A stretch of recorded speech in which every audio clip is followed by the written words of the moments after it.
Hello, and welcome to this video tutorial on creating technical sections with Blender. Here I will be using version 0.5 of the TechSec add-on, and although this is the first video to use version 0.5 of TechSec, I'm actually going to talk here specifically about functionality that was present in version 0.4. I just never got around to doing a video tutorial for it. Future videos will talk more about the new functionality in version 0.5. So TechSec, fundamentally things are the same. So if you don't know sort of at a basic level how TechSec works, then I refer you to the version 0.3 video tutorials, which are out there. But I am going to concentrate here on creating dimensions within the sectional cut. So I'm just going to work in scaled mode, and I've got my section object here, and I've got an architectural model here, which is all my cuttable objects. So I can scaled section that, and I get my general scaled section through that. Now, what I want to do here is I want to create some dimensions for this section, and you can see a preview of this section down here. So there are two ways of creating dimensions in TechSec.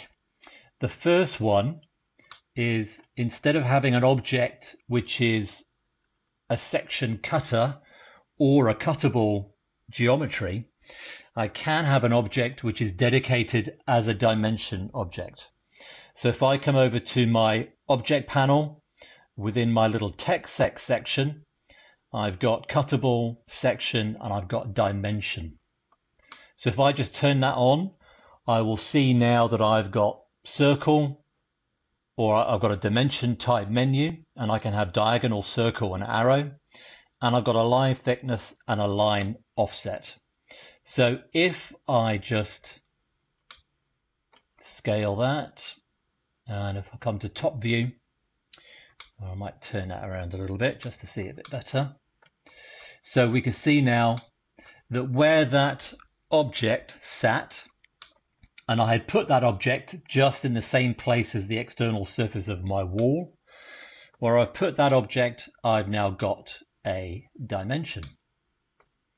And I can have diagonal dimensions, or I can have arrow dimensions. And I can change the line thickness, which is in effect the size of the dimension. And I can change the offset, which is relative to the normal of the face, which is represented by this plane that I'm using as a dimension object. So that's kind of useful because it's, while TechSec is running, this can be live updated.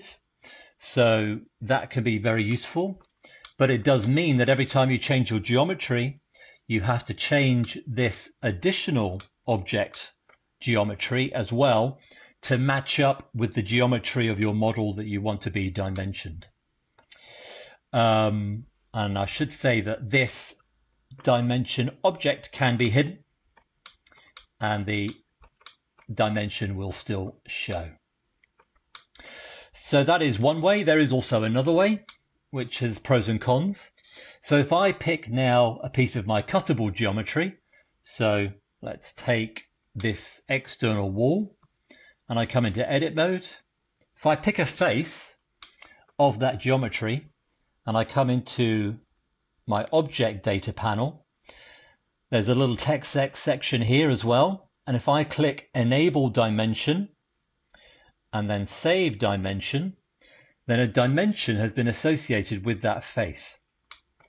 So if I come out of edit mode and I do a scaled visualization again, we should now see that I get a dimension at every point, or for every line that that face is cut by my overall section plane. So this is useful because when you change your geometry, if I was to change the size of my window apertures here, this would automatically update but I cannot update the actual dimension itself while I'm running TechSec. So if I wanted to change the offset, for example, I'm going to have to come out of here. I'm going to have to come back into edit mode, come down, change my offset, save that dimension, object mode, dimension. So it's not as interactive, it's not as iterative, but it does relate directly to your cutting geometry or cutterboard geometry. So it will get updated. One thing to note is that if I change this section plane, if I move it around a little bit, it's not doing it there. Let me just do it on, I'm also going to pick this bottom face, and I'm going to make this face also a dimension. I'm going to save it. If I come back into scaled visualization again, scaled section, if I now move this sectional plane down to that lower face, those lower windows, you'll see here that I've got a split. I've got two next to each other. They're sort of overwriting each other a little bit because the text is quite large. Now this is because if I come out of this and I come into edit mode, you will see that that sectional plane actually cuts an edge. And so it's making one dimension for this face and one dimension for this face. So if you have a situation like that and you just want one dimension running across, then you would, for example, take that vertex and that vertex, make them into an edge, and then you can dissolve that edge, and then when you do scaled visualization, you now get your single dimension line.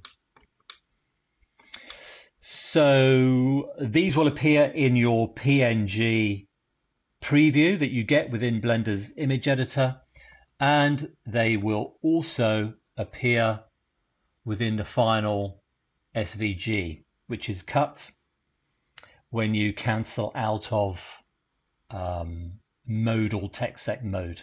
So I've still got the double dimension there because I haven't cancelled this yet. If I come back in, reload that file, I've now got my proper dimensions. So I hope that kind of covers everything in terms of creating dimensions within your sectional slices. These dimensions apply in SVG, scaled, and free mode. I've just used scale mode here. But yeah, I think that's everything. Okay, thanks for watching.